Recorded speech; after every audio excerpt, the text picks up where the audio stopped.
اور جب یہ دونوں ملتے ہیں تو علم عبادت بن جاتا ہے اور زندگی میں معنی پیدا ہوتے ہیں۔ لیکن بہت سے لوگ یہ دلیل دیں گے کہ سائنس تو حقائق اور ثبوتوں پر مبنی ہے، جبکہ مذہب عقیدے پر۔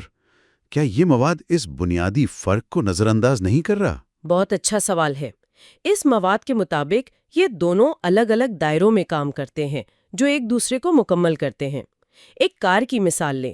سائنس آپ کو کار کا انجن سمجھاتی ہے، پسٹن کیسے چلتے ہیں، ایندھن کیسے جلتا ہے۔ پہیے کیسے گھومتے ہیں؟ جی، یہ کیسے ہے؟ دین آپ کو یہ یاد دلاتا ہے کہ اس کار کو کسی اچھی منزل کی طرف لے کر جانا ہے، صرف بے مقصد گھومنا نہیں ہے۔ یہ کس لیے ہے؟ واہ، انجن کی سمجھ کے بغیر آپ گاڑی چلا نہیں سکتے، اور منزل کے بغیر گاڑی چلانے کا کوئی فائدہ نہیں، دونوں ضروری ہیں۔ واہ، یہ بہت اچھی مثال ہے۔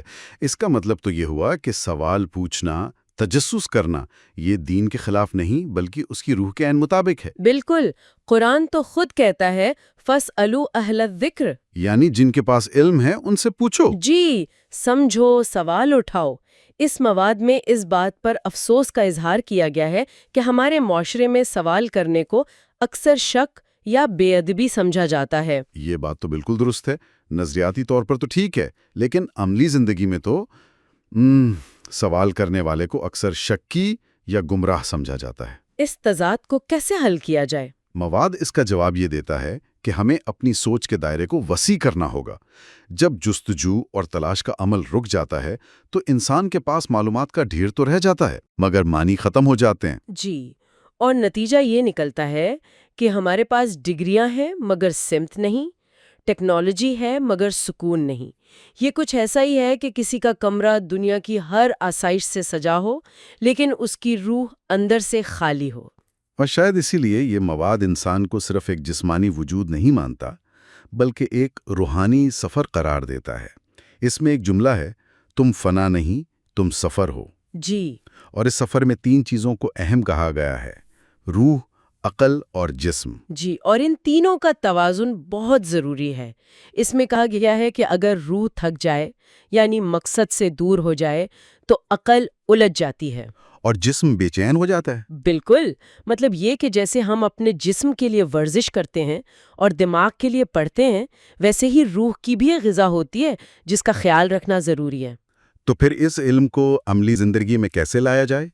کیا اس مواد میں کچھ عملی نکات بھی دیے گئے ہیں؟ کیونکہ اکثر ایسی باتیں صرف فلسفہ بن کر رہ جاتی ہیں۔ جی بالکل، اور یہ اس مواد کا سب سے مضبوط حصہ ہے۔ اس میں چند عملی نکات پیش کیے گئے ہیں۔ پہلا یہ کہ ہر فیصلہ کیوں سے شروع کریں، کیسے سے نہیں۔ یعنی کوئی بھی کام کرنے سے پہلے خود سے پوچھیں کہ میں یہ کیوں کر رہا ہوں، اس کے پیچھے میری نیت کیا ہے، مقصد کیا ہے۔ ٹھیک ہے، یہ تو سمجھ میں آتا ہے۔ اور دوسرا نقطہ کیا ہے؟ دوسرا نقطہ وہی ہے جس کا ہم نے ابھی ذکر کیا، روح، عقل اور جسم تینوں کو برابر توانائی دیں۔ اگر آپ دن میں 8 گھنٹے اپنے کیریئر کے لیے کام کرتے ہیں تو کچھ وقت اپنی روحانی اور ذہنی صحت کے لیے بھی نکالیں۔ چاہے وہ عبادت ہو، ہاں، عبادت ہو، غور و فکر ہو، فطرت میں وقت گزارنا ہو یا کوئی ایسی سرگرمی جو آپ کو سکون دے۔ اور تیسرا نقطہ جو مجھے بہت دلچسپ لگا وہ ہے اپنے ہنر کو عبادت بنا دیں۔ اس کا عملی مطلب کیا ہے؟ مطلب ایک سافٹ ویئر انجینئر یا اکاؤنٹنٹ اپنا کام عبادت کیسے بنا سکتا ہے؟ بہت اہم سوال ہے۔ مواد کے مطابق عبادت صرف مسجد یا مخصوص رسومات تک محدود نہیں ہے۔ عبادت نیت اور عمل کے امتزاج کا نام ہے۔ اگر ایک سافٹ ویئر انجینئر اس نیت سے کوڈنگ کر رہا ہے کہ وہ ایک ایسا سافٹ ویئر بنائے گا جس سے لوگوں کی زندگی میں آسانی پیدا ہو، تو اس کا وہ کام عبادت ہے۔ جی، اگر ایک استاد اس نیت سے پڑھا رہا ہے کہ وہ ایک نسل کی تعمیر کر رہا ہے تو اس کا پڑھانا عبادت ہے۔ جب آپ کا ہنر انسانیت کی بھلائی کے لیے استعمال ہوتا ہے اور اس کے پیچھے نیت اچھی ہو تو وہ عبادت بن جاتا ہے۔ اور یہ سارا فلسفہ یہ اس ایک بنیادی یقین پر کھڑا ہے کہ کائنات میں کوئی بھی چیز بے مقصد نہیں بنائی گئی۔ قرآن کی آیت کا حوالہ دیا گیا ہے کہ ہم نے آسمان اور زمین اور جو کچھ ان کے درمیان ہے بے مقصد نہیں بنایا۔ بالکل، یہ سوچنے پر مجبور کرتا ہے کہ اگر یہ وسیع کائنات، یہ کہکشائیں، یہ ایک چھوٹا سا ایٹم بے مقصد نہیں تو ایک انسان، اشرف المخلوقات، بے مقصد کیسے ہو سکتا ہے؟ بالکل، اور اسی سوچ سے آخر میں یہ مواد ایک بہت ہی پرامید پیغام دیتا ہے، خاص طور پر ان لوگوں کے لیے جو مشکل وقت سے گزر رہے ہیں۔ ایک منٹ، تو اس مواد کے مطابق درد ایک ترتیب نو ہے، سزا نہیں۔ یہ تو بہت طاقتور خیال ہے، کیونکہ ہم میں سے زیادہ تر لوگ تو مصیبت کو سزا ہی سمجھتے ہیں۔ جی، یہ ایک انقلابی سوچ ہے۔ اس کے مطابق درد یا مشکل سزا نہیں، بلکہ آپ کو آپ کے اصل مقصد کی طرف واپس لانے کا ایک ذریعہ ہے، ری الائنمنٹ ہے۔ اچھا، اگر دعا فوری طور پر قبول نہیں ہو رہی تو شاید اللہ آپ کی کہانی کا بہترین باب لکھ رہا ہے، جس کے لیے تھوڑا انتظار ضروری ہے۔ اگر آپ کی سوچ میں گہرے سوالات اٹھ رہے ہیں تو اس کا مطلب ہے کہ اللہ آپ کی روح کو جگا رہا ہے، اسے سونے نہیں دینا چاہتا۔ تو یہ بے چینی ایک تحفہ ہے۔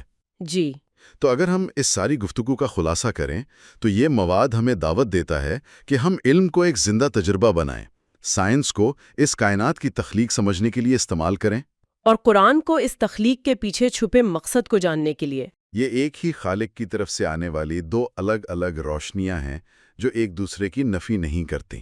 بالکل، اور یہ گفتگو سننے والوں کے لیے ایک سوال چھوڑ جاتی ہے جو اس مواد کی روح کے عین مطابق ہے۔